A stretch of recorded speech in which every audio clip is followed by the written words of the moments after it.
Epstein comandava um dos esquemas de exploração mais perturbadores da história recente. Ele foi preso e estava prestes a enfrentar o julgamento onde iria revelar nomes poderosos de políticos e bilionários até astros da música. E então morreu dentro de uma prisão de alta segurança. As câmeras falharam, os guardas dormiram, o principal réu desapareceu. Suicídio, negligência ou algo maior. Essa não é apenas a história de Jeffrey Epstein. É a história de como poder, dinheiro e silêncio podem operar acima da superfície e fora do alcance do público.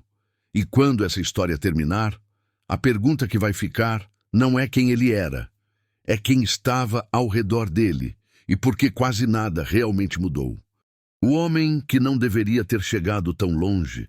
Imagine um homem que abandona a universidade, sem diploma, sem histórico brilhante, sem empresa própria.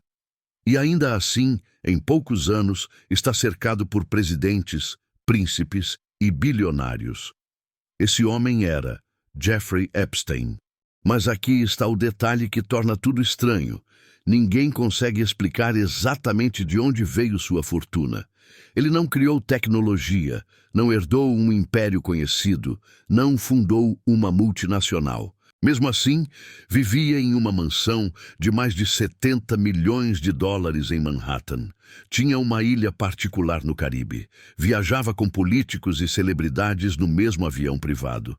E tudo isso antes mesmo do mundo saber do que ele realmente era acusado. Epstein começou como professor de matemática, sem diploma formal concluído. Mesmo assim, foi contratado por uma escola de elite em Nova York. Pouco tempo depois, estava trabalhando na Bear Stearns, uma das maiores instituições financeiras da época, sem histórico de Wall Street, sem pedigree acadêmico. Alguém abriu portas. A pergunta é: quem fez e por que isso foi feito? Nos anos 90, Epstein já se apresentava como gestor de fortunas para bilionários, mas nunca revelou claramente quem eram seus clientes. Relatórios oficiais mostravam empresas registradas em paraísos fiscais, fundos com estrutura opaca, transações difíceis de rastrear. Especialistas que analisaram o caso anos depois chegaram à mesma conclusão. Ele parecia ter muito mais acesso do que explicação. Enquanto acumulava poder, ele também acumulava proximidade. Presidentes dos Estados Unidos, membros da realeza britânica, magnatas da tecnologia, acadêmicos renomados, fotos, festas, aviões privados. Epstein não era apenas rico, ele estava dentro do círculo, e isso é o que transforma essa história em algo maior do que um escândalo criminal, porque criminosos comuns não jantam com chefes de Estado. Como um homem sem formação concluída, sem empresa icônica, sem produto revolucionário, se tornou uma figura central entre os mais poderosos do planeta, esse não é apenas um caso de crimes hediondos, é um caso sobre acesso, sobre portas que se abrem, sobre silêncios comprados, sobre poder que opera fora dos holofotes, e o que torna tudo ainda mais perturbador. Isso é só o começo. Existe uma diferença entre ser rico e ser protegido. Jeffrey Epstein não apenas acumulou dinheiro, ele acumulou algo muito mais valioso: acesso. E acesso no topo da pirâmide é moeda. O jato particular de Epstein ficou conhecido como Lolita Express. Políticos, empresários, acadêmicos e celebridades voaram nele. Entre os nomes que apareceram em registros de voo, Bill Clinton, Donald Trump, Prince Andrew. Estar no avião não é por si só prova de crime. Mas levanta algo importante. Por que tantas figuras de poder aceitavam proximidade com um homem de origem tão obscura?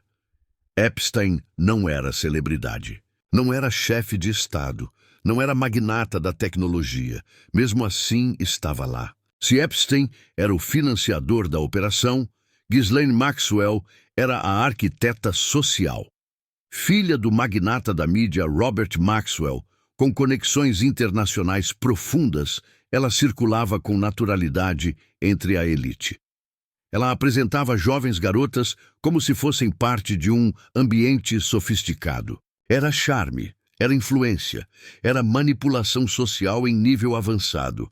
Nada parecia vulgar, nada parecia criminoso à primeira vista. Esse era o ponto. Com o tempo, investigadores perceberam um padrão. Epstein criava ambientes privados, festas restritas, viagens exclusivas, encontros longe dos olhos públicos, ambientes onde regras mudavam. Algumas vítimas relataram que as interações começavam com algo aparentemente banal: massagens. Depois evoluíam. E os convidados? Muitos alegaram nunca ter visto nada ilegal, mas a pergunta que ficou é outra. O que realmente acontecia nessas salas privadas? Existe uma teoria recorrente entre analistas do caso. Epstein não buscava apenas prazer ou dinheiro. Ele buscava poder sobre pessoas poderosas, fotos, registros, possível material comprometedor. Se verdadeiro, isso explicaria algo essencial. Por que ele parecia intocável por tanto tempo? Não porque fosse amado, mas porque poderia ser perigoso demais para derrubar. Mesmo após denúncias iniciais surgirem nos anos 2000, a rede ao redor dele continuou relativamente intacta. Universidades aceitaram doações, empresários mantiveram contato, eventos continuaram acontecendo. Isso não é descuido, é escolha. E é aqui que a história deixa de ser apenas sobre um homem, ela passa a ser sobre um sistema. Um sistema onde reputações são protegidas, onde escândalos são abafados, onde a verdade depende de quem tem mais a perder. Entramos no primeiro grande escândalo, quando tudo quase veio abaixo. E surpreendentemente não veio. E é aí que essa história começa a ficar realmente perturbadora. Depoimento após depoimento, o mesmo roteiro. Jovens menores de idade, convites para massagem, pagamentos em dinheiro, recrutamento de outras meninas. Era um sistema. Não era erro, não era exceção, era método. A polícia reuniu dezenas de testemunhos. Em um cenário comum, isso seria devastador. Mas Epstein não era um réu comum. Em 2008, o caso foi encerrado com um acordo federal controverso. O então procurador da Flórida, Alexander Acosta, ofereceu um acordo de não acusação. Resultado: Epstein se declarou culpado por acusações estaduais menores. Cumpriu cerca de 13 meses, em regime especial, com direito a sair da prisão para trabalhar. Sim, ele saía da prisão durante o dia. O acordo também concedia imunidade ampla a possíveis co-conspiradores. E as vítimas?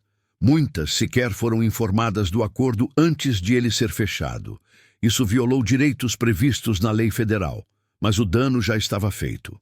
Epstein cumpriu pena em uma ala separada. Trabalhava fora 6 dias por semana, recebia visitas, tinha privilégios raros. Não era exatamente uma cela de segurança máxima. Era quase um intervalo inconveniente na agenda. Quando saiu, registrou-se como agressor sexual. Mas voltou à vida social. Isso é o que torna esse capítulo tão perturbador. Ele foi condenado e, mesmo assim, continuou aceito. Após a condenação, muitos se afastaram publicamente. Mas não todos. Convites continuaram. Doações acadêmicas foram feitas. Reuniões privadas aconteceram. O nome de Epstein ainda circulava entre círculos fechados, não com a mesma luz, mas ainda circulava. Isso revela algo desconfortável. Para certos ambientes, escândalo não é exclusão, é inconveniente administrável. Como alguém condenado por crimes sexuais contra menores consegue voltar a frequentar jantares com bilionários, ignorância coletiva, cálculo frio ou medo? O que ficou claro é que, em 2008, o sistema teve a chance de encerrar essa história e decidiu não encerrar. E quando os sistemas falham, as consequências voltam. Vamos entender como ele reconstruiu sua influência e por que 2019 seria diferente.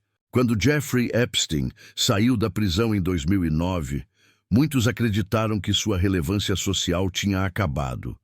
Mas algo curioso aconteceu. Ela apenas ficou mais silenciosa. menos aparições públicas. Menos fotos em eventos abertos, mais encontros privados. O palco mudou, a peça continuou. Em vez de tentar limpar a imagem publicamente, Epstein adotou outra estratégia: intelectuais.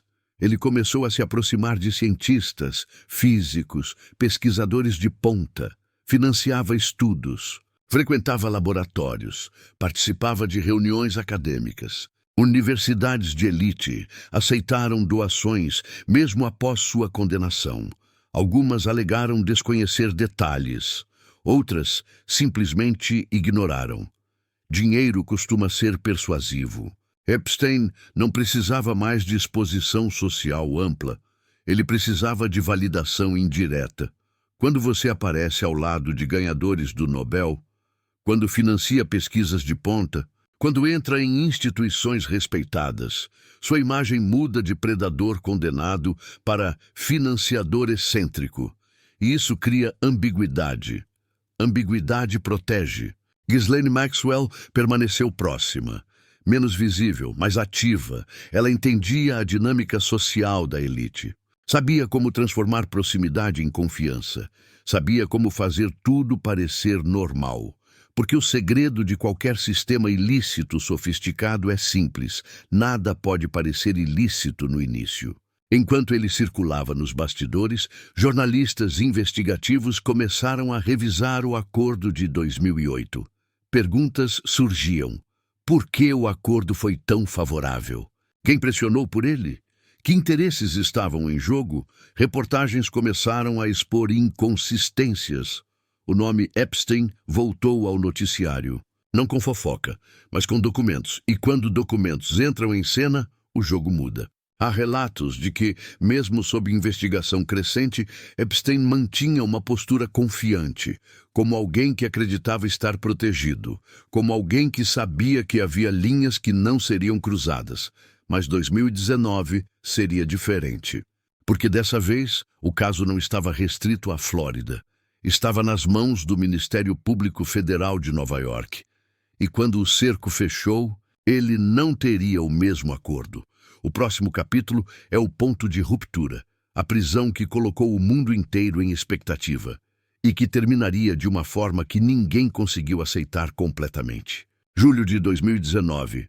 Jeffrey Epstein desembarca em Nova Jersey após retornar de Paris. Agentes federais o aguardam na pista. Desta vez, não é uma investigação local, é acusação federal por tráfico sexual de menores. E o clima é diferente. Não é 2008. A imprensa está atenta, a opinião pública está inflamável. O histórico do acordo anterior está sob escrutínio. Promotores do Distrito Sul de Nova York detalharam um padrão que se estendia por anos. Mansões em Manhattan e Palm Beach, garotas menores de idade, pagamentos em dinheiro, rede estruturada. As acusações indicavam que o esquema não era improvisado, era organizado e havia mais. Os investigadores apreenderam cofres, discos rígidos, fotos e documentos da mansão em Manhattan. A expectativa era explosiva. Se houvesse provas envolvendo pessoas poderosas, isso poderia desencadear um efeito dominó. Entre os bens mais citados estava sua ilha privada nas Ilhas Virgens Americanas, Little St. James. Ela já havia se tornado parte do imaginário público, isolada, exclusiva. Longe de olhares. A pergunta começou a ecoar em programas de TV, redes sociais e debates. Quem esteve lá? E o que aconteceu lá? A prisão reacendeu casos antigos. Prince Andrew passou a ser questionado intensamente no Reino Unido. Entrevistas desastrosas, contradições públicas, pressão institucional. O caso deixou de ser americano, virou internacional. Governos, monarquias, universidades e empresas começaram a revisar conexões. Alguns cortaram laços rapidamente. Outros tentaram minimizar proximidades passadas. Dentro do Centro Correcional Metropolitano de Nova York, Epstein aguardava julgamento, sem fiança. Desta vez, não haveria regime especial com saídas diárias. Se fosse condenado, poderia enfrentar décadas de prisão. E aqui está o ponto central. Ele tinha muito a perder. e possivelmente muita informação sensível. A expectativa era clara. O julgamento poderia revelar nomes, documentos, testemunhos, detalhes inéditos. O mundo estava atento. Mas o julgamento nunca aconteceu. Porque antes disso, algo aconteceu dentro da cela. E é aí que essa história entra na parte mais controversa de todas. Agora, chegamos ao ponto mais controverso de toda a história. O momento em que o caso deixou de ser apenas criminal e virou combustível permanente para a desconfiança pública. 10 de agosto de 2019. Jeffrey Epstein é encontrado morto em sua cela no Centro Correcional Metropolitano de Nova York. A causa oficial: suicídio por enforcamento. Caso encerrado? Não exatamente. Algumas semanas antes, Epstein já havia sido encontrado inconsciente na cela, suspeita de tentativa de suicídio. Ele foi colocado sob vigilância especial. Pouco depois, a vigilância foi retirada. Na noite de sua morte, 2 guardas responsáveis não fizeram as rondas adequadas. Câmeras próximas apresentaram falhas. Seu companheiro de cela havia sido removido dias antes. Tudo isso em uma prisão federal de alta segurança. Para muitos, isso não soava como coincidência, soava como negligência extrema, ou algo pior. O legista oficial concluiu suicídio, mas um patologista contratado pela família levantou questionamentos sobre fraturas no pescoço que poderiam ser consistentes com um homicídio. Nada foi oficialmente alterado. Mas a dúvida entrou no imaginário coletivo, e uma vez que dúvida entra, ela não sai facilmente. Redes sociais explodiram. A frase "Epstein didn't kill himself" virou meme global. Não porque todos acreditassem em assassinato, mas porque o nível de falhas parecia improvável demais. Ele estava prestes a enfrentar julgamento, possivelmente pressionado a cooperar, possivelmente com informações sensíveis. E então, silêncio. Com a morte de Epstein, não houve julgamento público, não houve interrogatório completo em tribunal, não houve exposição formal de nomes sob juramento. O centro do escândalo desapareceu, e quando o centro desaparece, o sistema respira. Isso não prova conspiração, mas alimenta suspeita, e suspeita, quando envolve poder global, nunca morre. Foi suicídio facilitado por negligência? Foi incompetência grotesca? Ou alguém garantiu que certas revelações nunca viessem à tona? Oficialmente, o caso está encerrado. Publicamente, está longe disso. E mesmo com a morte dele, a história não acabou.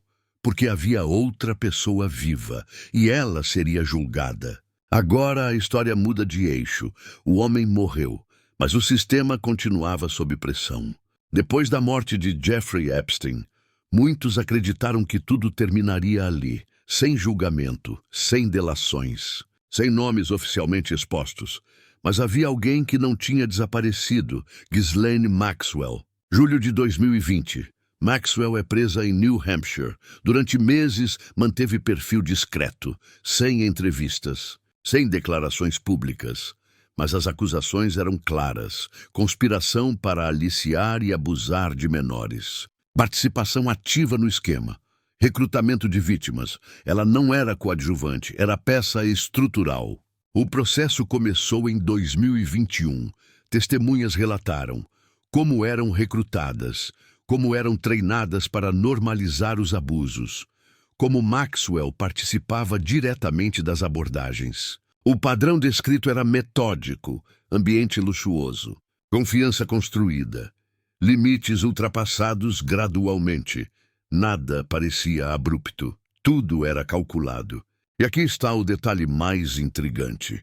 O julgamento focou no esquema, não na exposição ampla de figuras de alto perfil. Nomes surgiram em documentos civis paralelos, mas o processo criminal concentrou-se na culpa de Maxwell. Ela foi condenada. 20 anos de prisão. Caso resolvido? Legalmente, sim. Politicamente e socialmente? Muito menos. Nos anos seguintes, cortes federais começaram a liberar partes de registros ligados ao caso. depoimentos, listas de voos, processos civis. Diversos nomes conhecidos apareceram nos registros.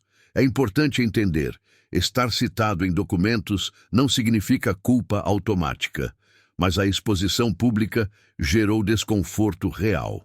Reputações foram questionadas. Algumas figuras enfrentaram processos, outras negaram qualquer irregularidade. Um dos impactos mais visíveis ocorreu no Reino Unido. Prince Andrew enfrentou ação civil movida por uma das vítimas. Ele negou acusações. O caso foi encerrado com um acordo financeiro, sem admissão formal de culpa.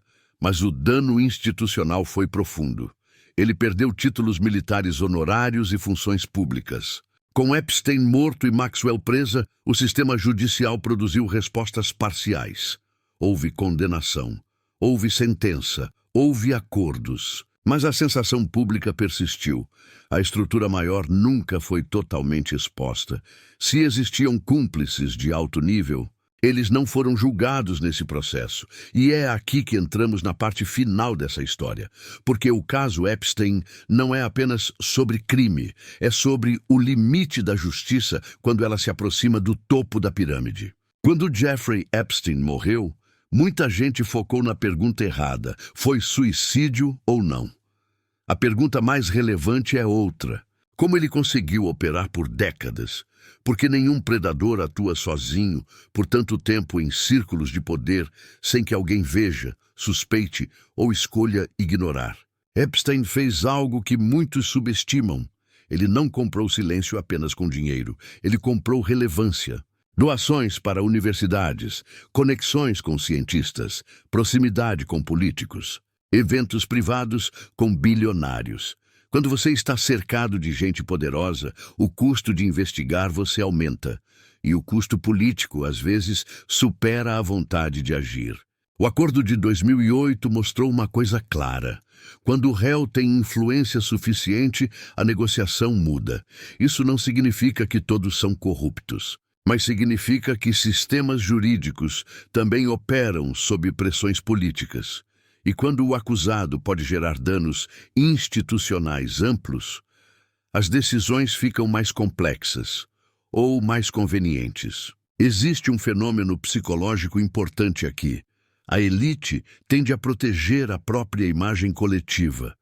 Escândalos são tratados como ameaça sistêmica, e ameaças sistêmicas são neutralizadas, não necessariamente por conspiração coordenada, mas por incentivos. Ninguém quer ser o responsável por abrir uma caixa de Pandora que pode respingar em dezenas de figuras públicas. Depois da condenação de Ghislaine Maxwell, o caso esfriou na mídia, sem julgamento dele, sem grandes revelações explosivas em tribunal.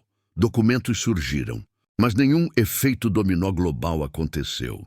O sistema absorveu o choque, seguiu em frente, e isso talvez seja o ponto mais desconfortável de todos. O caso Epstein não é apenas sobre crimes hediondos, é sobre como redes de poder funcionam, como reputações são protegidas, como dinheiro cria zonas cinzentas, como justiça pode ser lenta ou seletiva. Ele foi condenado. Maxwell foi condenada, mas a estrutura social que permitiu sua ascensão continua existindo, e é isso que torna essa história relevante até hoje. Não é sobre teoria, é sobre incentivos, e incentivos moldam comportamentos. Jeffrey Epstein morreu, Ghislaine Maxwell foi condenada, processos foram encerrados, acordos foram assinados, arquivos foram liberados parcialmente, mas existe algo que não foi julgado. O sistema, porque o caso Epstein não expôs apenas um criminoso, ele expôs um ecossistema, um ambiente onde acesso vale mais que caráter. Reputação pode ser reconstruída com doações estratégicas.